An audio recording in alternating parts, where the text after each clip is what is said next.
Justice Yashwant Verma Delhi high court के वो जज जिनके घर पर करोड़ों रुपए मिले, नोटों का एक तरीके से पहाड़ अंबार लगा हुआ भंडार, वो जस्टिस यशवंत वर्मा के घर पर मिलता है। यह भी खबर निकल करके सामने आ रही है कि एक वीडियो भी बाकायदा वहां पर बनाई गई, जलते हुए नोटों की वीडियो। और वो वीडियो पहले दिल्ली पुलिस के उच्च अधिकारियों के पास में, मोदी सरकार के उच्च अधिकारियों के पास में पहुंचती है और उसके बाद में चीफ जस्टिस सुप्रीम कोर्ट के सीजेआई संजीव खन्ना के पास में भी वो वीडियो पहुंची। और इस सबके बावजूद इस पूरे मामले को 5 दिनों तक दबाया गया। वो एक पत्रकार की वजह से पूरा मामला निकल करके सामने आ पाया। इंडियन एक्सप्रेस अखबार के पत्रकार हैं। लेकिन अब इस पूरे मामले को उसी तरीके से ठंडे बस्ते में डालने की और उसी तरीके से दबाने की, रफा दफा करने की कोशिश हो रही है, जिस तरीके से नरेंद्र मोदी के राज में पिछले 11-12 साल में हम देख रहे हैं। यानी ना तो एक भी नरेंद्र मोदी के राज में कोई बड़ा करप्शन का मामला निकल करके सामने आया, ना ही किसी बड़ा नेता का इस्तीफा या किसी जज का इस्तीफा आज तक हुआ है। तो नरेंद्र मोदी के राज में क्या वाकई एक और बड़ा मामला, हाई प्रोफाइल मामला, बिल्कुल एकदम ओपन एंड शट केस, वो मामला भी अब रफा दफा होने जा रहा है। ये मैं क्यों कह रहा हूं? ये खबर आप देखिए, जस्टिस वर्मा के घर से नहीं मिला कोई केस, दिल्ली फायर विभाग के चीफ का दावा। अब बताइए इसको आप क्या कहेंगे? मतलब ये तो पूरी तरह से ऐसा मामला दिखाई दे रहा है कि चाय में पड़ी हुई मक्खी, ना केवल उसको निकाल करके बाहर फेंक करके चाय पीने की कोशिश की गई है, बल्कि मक्खी पड़ी रह गई और चाय फिर भी पी जा रही है। आप मक्खी भी निकालने की कोशिश नहीं कर रहे हैं। सीधे तौर पर एक जो है वो मामला निकल करके सामने आता है, सुप्रीम कोर्ट उस पर एक्शन लेता है। सुप्रीम कोर्ट उसमें यह भी कहता है कि हम ट्रांसफर कर रहे हैं। हालांकि उस मामले पर भी अब अपडेट निकल करके सामने आई है, जज साहब का ट्रांसफर भी नहीं हो पा रहा है। सोचिए जरा इस बात को। और इस पूरे मामले के अंदर अब दिल्ली फायर विभाग के चीफ कह रहे हैं, कोई छोटा मोटा अधिकारी नहीं कह रहा है, दिल्ली फायर विभाग के चीफ। और सोचिए किसके कहने पर यह कहा जा रहा होगा। वो दावा कर रहे हैं कि कोई केस मिला ही नहीं। बाकायदा जिसकी वीडियो है, बाकायदा जिसके बारे में सुप्रीम कोर्ट में हड़कंप मचा हुआ है, इलाहाबाद हाई कोर्ट में हड़कंप मचा हुआ है, वो कह रहे हैं कि हम डस्टबिन नहीं है, हम कोई कूड़े का घर नहीं है कि जो भी मर्जी आए आप हमारे ऊपर उठा करके फेंक दोगे। हम ऐसे जज को हम अपने यहां पर लेंगे नहीं, हम काम रोक देंगे, हड़ताल पर चले जाएंगे। ये इलाहाबाद हाईकोर्ट की बार एसोसिएशन का कहना है। लेकिन फिर भी दावा क्या किया जा रहा है कि कोई पैसा मिला ही नहीं। सवाल इस बात का है कि एक तरफ जगदीप धनखड़ साहब, कल ये मामला संसद में भी पहुंचा और राज्यसभा के अंदर कांग्रेस के नेता, राज्यसभा सांसद, उन्होंने कहा कि आप इस मामले पर संज्ञान लीजिए, इस मामले पर चर्चा करवाइए। जयराम रमेश बाकायदा उन्होंने इस बात को कहा। और एक बड़ी इंटरेस्टिंग बात मैं आपको बताता हूं। आपको याद होगा 2024 के चुनाव से पहले कांग्रेस के खाते सीज कर दिए गए थे। कांग्रेस ने कहा कि हम अपने खातों से पैसा निकाल नहीं पा रहे। राहुल गांधी ने बाकायदा उस वक्त में प्रेस कॉन्फ्रेंस की थी। और आपको पता है वो मामला किसके पास में गया था? वो याचिका गई थी यशवंत वर्मा के कोर्ट में, कांग्रेस की वो याचिका जिसमें उन्होंने कहा था कि हम अपने पैसे निकाल नहीं पा रहे हैं और इस मामले को थोड़ा होल्ड किया जाए और हमें पैसे निकालने दिए जाए। वो संबंधित याचिका वो गई थी यशवंत वर्मा की कोर्ट में और यशवंत वर्मा ने उस याचिका को खारिज कर दिया था। बताइए आप क्या कहेंगे?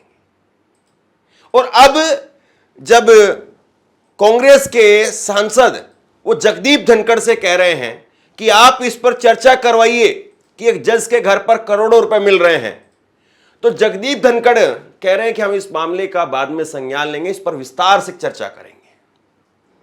भाई अभी क्यों नहीं हो जाए? मामला चल रहा है, उस पर चर्चा होनी चाहिए, प्रेशर बनाया जाना चाहिए। सरकार कम से कम एक नजीर पेश करे कि जो आज तक कभी नहीं हुआ वो आज होगा। लेकिन नहीं हो रहा है ऐसा, और उल्टा बचाने का खेल भी शुरू हो गया है। खबर आप देखिए। मामले को राज्यसभा में उठाया गया। कांग्रेस सांसद जयराम रमेश ने इस मुद्दे पर जुडिशियल अकाउंटेबिलिटी की पर चर्चा की मांग की। राज्यसभा के चेयरमैन और उपराष्ट्रपति जगदीप धनखड़ ने इस पर जवाब देते हुए कहा कि सिस्टम में पारदर्शिता और जवाबदेही जरूरी है और वो इस मुद्दे पर एक स्ट्रक्चर्ड डिस्कशन करवाएंगे, कर नहीं रहे हैं अभी, वरना कम से कम यह कहा जाना चाहिए था कि हम भी इसको लेकर के चिंतित हैं और आप मेरे चैम्बर में आइए, वहां पर हम इस पर विस्तार से बात करेंगे और क्या कुछ इस पर किया जा सकता है, इस पर कम से कम चर्चा तो शुरू होती। करवाएंगे मतलब टाल दिया गया। कमाल की बात है ना। ये ललन टॉप की खबर मैं यहां पर कोट करते हुए बता रहा हूं आपको। तो सबसे बड़ी बात यह है कि क्या नरेंद्र मोदी की सरकार वो अपना ट्रैक रिकॉर्ड बरकरार रखेगी कि कोई भी बड़ा मामला हो, कोई भी करप्शन का मामला हो या कहीं पर भी नोटों के मिलने का मामला हो। हालांकि भाजपा के राष्ट्रीय अध्यक्ष एक बार खुद नोट की गड्डी लहराते हुए मिले थे, तो भाजपा कहां पर, और नरेंद्र मोदी कहते हैं ना खाऊंगा ना खाने दूंगा।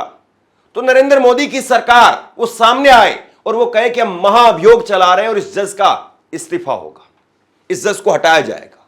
विपक्ष साथ में आपके, विपक्ष ने अभी जो कठमुल्ला वाले जज थे उन पर भी साइन करके दिए, लेकिन मोदी सरकार वो तैयार ही नहीं है। विपक्ष पूरा तैयार है। विपक्ष ने कहा कि सफाई होनी चाहिए, कुछ जजों को बाहर का रास्ता दिखाना चाहिए। जो जज अपनी सीमा को लांघ रहे हैं उनको बाहर का रास्ता दिखाया जाना चाहिए। और देश के इतिहास में मैं आपको बताऊं कि आज तक कभी ऐसा नहीं हुआ है कि किसी सीटिंग जज को बाहर किया गया, किसी सीटिंग जज को हटाया गया। आज तक ऐसा कोई मामला नहीं है। मतलब यह सही है कि 6-7 मामले ऐसे गए हैं जिसमें प्रक्रिया शुरू की गई लेकिन मामला तह तक नहीं पहुंचा और अंजाम तक नहीं पहुंच पाया। तो ये यशवंत वर्मा जिनके घर पर कैश मिला है, क्यों नहीं इन पर जो है एक टाइम बाउंड इंक्वायरी की जाए और टाइम बाउंड इंक्वायरी करके ये पता किया जाए कि हां ये दोषी हैं या नहीं हैं, और अगर दोषी हैं तो इनको बाहर किया जाए, और अगर ये दोषी नहीं है तो पैसा किसका है, वो 15 करोड़ किसका था, वो 15 करोड़ क्या पहली किस्त है या 15 करोड़ जो है वो आखिरी किस्त थी। ये 15 करोड़ केवल दिल्ली में है, इसके अलावा भी शिमला में पता नहीं कहां कहां पर इनके बंगले होंगे, कहां कहां पर इनके घर होंगे, कहां कहां पर इनकी कोठियां होंगी, वहां पर पता नहीं कितना पैसा होगा। जब देश की राजधानी में 15 करोड़ रुपए रख करके बैठे हुए हैं, और 15 करोड़ रुपए ये कोई आधिकारिक तौर पर ऐसा नहीं कि बिल्कुल यही पैसा है, और अगर यही पर ऐसा हो रहा है तो जाहिर सी बात है ये केस सीबीआई ईडी को ट्रांसफर किया जाए, बाकी के इनके जितने भी ठिकाने हैं उन सबकी भी तलाशी हो, उन सबके भी कनेक्शन जो चेक किए जाएं, इनके अकाउंट्स चेक किए जाएं, लेकिन ऐसा कुछ नहीं हो रहा। इलाहाबाद हाईकोर्ट उल्टा जो है उसकी बार एसोसिएशन वो गुस्से में है।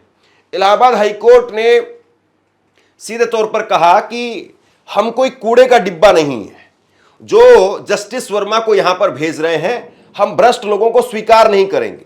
अगर जरूरत पड़ी तो हम कोर्ट का काम बंद कर देंगे। सोमवार 24 मार्च को आम सभा की बैठक होनी है और उसके बाद में हम इस मामले को लेकर के कार्रवाई करेंगे। अगर जरूरत पड़ी तो हम अनिश्चितकाल के लिए छुट्टी पर चले जाएंगे। सुप्रीम कोर्ट के कोलेजियम के फैसले से एक गंभीर सवाल उठता है कि क्या इलाहाबाद हाईकोर्ट एक डस्टबिन बन गया है। यह मामला तब महत्वपूर्ण हो जाता है जब इलाहाबाद उच्च न्यायालय माननीय न्यायाधीशों की कमी है। लगातार समस्याओं के बावजूद पिछले कई वर्षों से नए न्यायाधीशों की नियुक्ति नहीं हुई है। गंभीर चिंता का विषय यह भी है कि बार के सदस्यों को पदोन्नति करके उन्हें जज बनाते समय बार एसोसिएशन से कभी उनकी राय मशवरा नहीं किया जाता है। ऐसा लगता है कि जजों को चुनने के लिए ठीक से विचार नहीं किया गया है। कहीं ना कहीं कुछ कमी है जिसके कारण भ्रष्टाचार फैला है और इसका नतीजा यह है कि न्यायपालिका में जनता के विश्वास को बहुत नुकसान पहुंचा है। देखिए ये जो जज है यशवंत वर्मा, ये इलाहाबाद हाईकोर्ट से ही निकल करके आए हैं। इलाहाबाद हाईकोर्ट में 2016 के अंदर इनको एडिशनल जज बनाया गया, 2014 में, 2016 में परमानेंट जज बन गए और 2021 में ये इलाहाबाद से दिल्ली ट्रांसफर कर दिए गए। बहुत सारे मामले जो है इनके पास में रहे हैं और जाहिर सी बात है जब कोई इलाहाबाद हाईकोर्ट या दिल्ली हाईकोर्ट का जो जज होता है तो उसके पास में बहुत सारे मामले होते हैं। और अभी भी बार एंड बेंच की कल की रिपोर्ट बताती कि ये अपनी अदालत में जा ही नहीं रहे हैं। कल वो अपनी अदालत में नहीं गए, ना ही इन्होंने अपनी तरफ से कोई प्रतिक्रिया दी है। तो आखिरकार ये चल क्या रहा है? ना तो अभी तक जो है इन्होंने अपनी कोई स्टेटमेंट दी है, ना सुप्रीम कोर्ट की तरफ से आधिकारिक तौर पर इस मामले पर साफ साफ कुछ कहा जा रहा है। सुप्रीम कोर्ट ने उस दावे को जरूर खारिज कर दिया जिसमें कहा गया था कि इनका ट्रांसफर इलाहाबाद किया जा रहा है। अब सुप्रीम कोर्ट ने इस दावे को खारिज कर दिया है। सर्वोच्च अदालत ने यह दावा नकार दिया है कि कॉलेजियम ने जस्टिस वर्मा का इलाहाबाद हाईकोर्ट में ट्रांसफर करने की सिफारिश की है। जस्टिस वर्मा अपने घर पर कथित तौर पर कैश मिलने की वजह से चर्चा में है। तो सुप्रीम कोर्ट कह रहा है कि हम उन्हें वापसी नहीं भेज रहे हैं। वापसी नहीं भेज रहे हैं तो आप उनका कर क्या रहे हैं?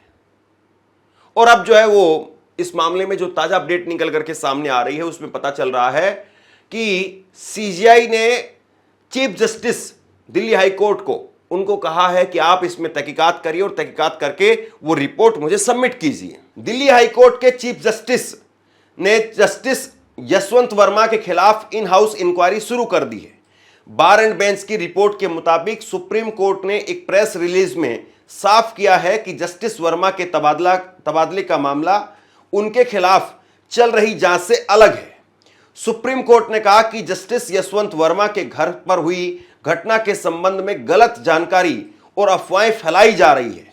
सर्वोच्च अदालत ने बताया कि दिल्ली हाईकोर्ट के चीफ जस्टिस ने 20 मार्च को सुप्रीम कोर्ट कॉलेजियम की मीटिंग से पहले ही जस्टिस वर्मा के खिलाफ इन हाउस इंक्वायरी शुरू कर दी है।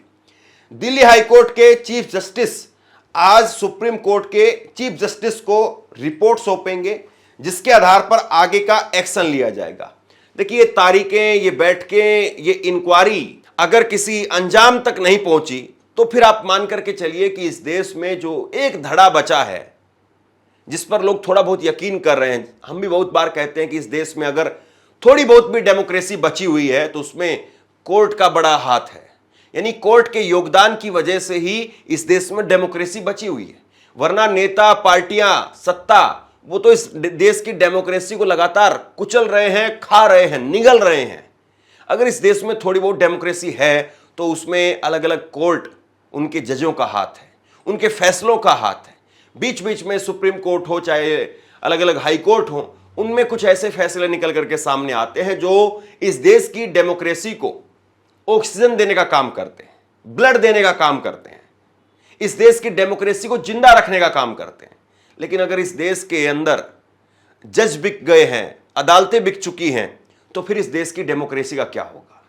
यह जो सवाल है और जस्टिस यशवंत वर्मा का मामला है, यह अपने आप में एक ऐसा सवाल और एक ऐसा वक्त है जब देश, पूरा का पूरा देश, वो लगातार नरेंद्र मोदी सरकार की तरफ देख रहा है कि क्या नरेंद्र मोदी वाकई जो कहते थे ना खाऊंगा ना खाने दूंगा, कम से कम सरकार अपनी तरफ से पहल करेगी।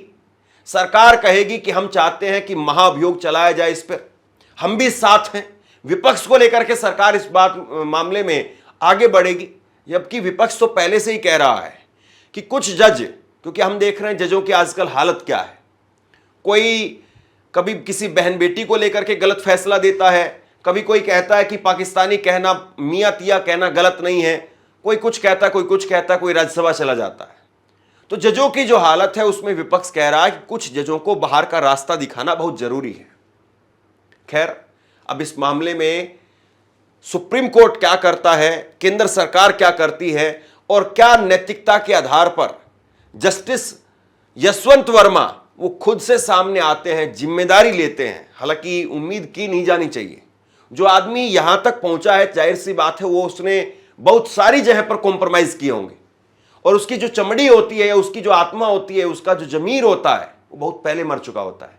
अगर ये बात सच है तो आप यकीन मानिए कुछ ऐसा ही होगा, और अगर ये बात सच नहीं है, कोई साजिश है जस्टिस यशवंत वर्मा के खिलाफ, तो फिर उनको सामने आकर के बताना चाहिए, उनको अपना पक्ष सामने रखना चाहिए, कुछ तो वो अपनी तरफ से कहें। जितनी ज्यादा वो चुप्पी साधेंगे, सवाल उन पर उतने ज्यादा उठेंगे और ये बात, ये यकीन लोगों का लगातार बढ़ता चला जाएगा कि वाकई दाल में काला नहीं है, पूरी की पूरी दाल काली है। बहरहाल आप लोग क्या सोचते हैं नीचे कमेंट बॉक्स में लिख करके जरूर बताइए। इस वीडियो को शेयर कीजिए और इसी तरह की तमाम खबरों के लिए ऑनलाइन न्यूज इंडिया को सब्सक्राइब कीजिए। आपका बहुत बहुत धन्यवाद।